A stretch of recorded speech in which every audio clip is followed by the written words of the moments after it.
สาวเมืองใต้หวังเพียงสำลาญเลิงใจหนาวไปซึ้งใจทุกแก่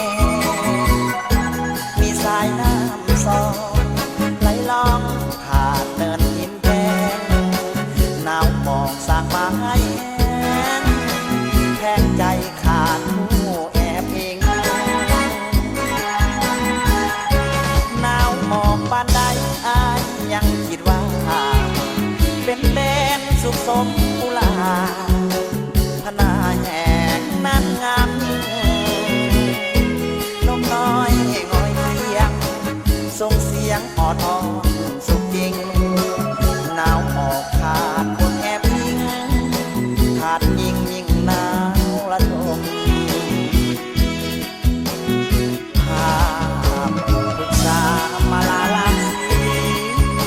เหมือนแดนสุขาวดีสร้างงามเหลือที่สวนสนส่วนใจข้าฝันหาไฟใจนิยมธรรมศาสตร์งามสม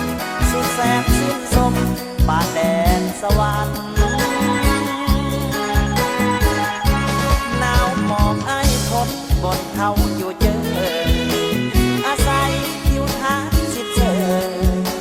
บอกเคยวันไหวหนาวนั้นพวกข้า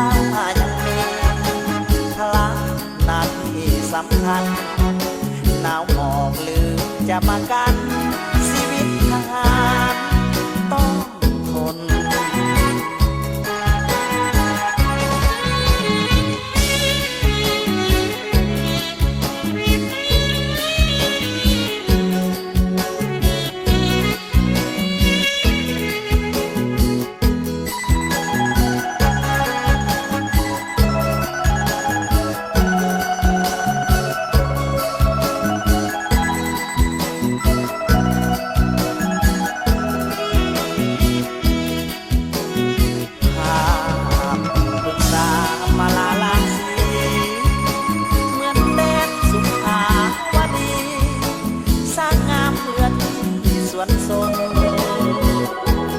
ส่วนใจข้าฝันหาไฟใจนิยมธรรมศาสตร์งามสมสุดแสนชื่นสมป่าแดนสวรรค์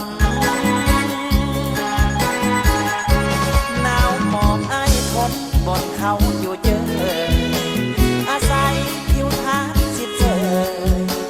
บอกเคยวันไหวหนาวนั้นพวกข้ายังมี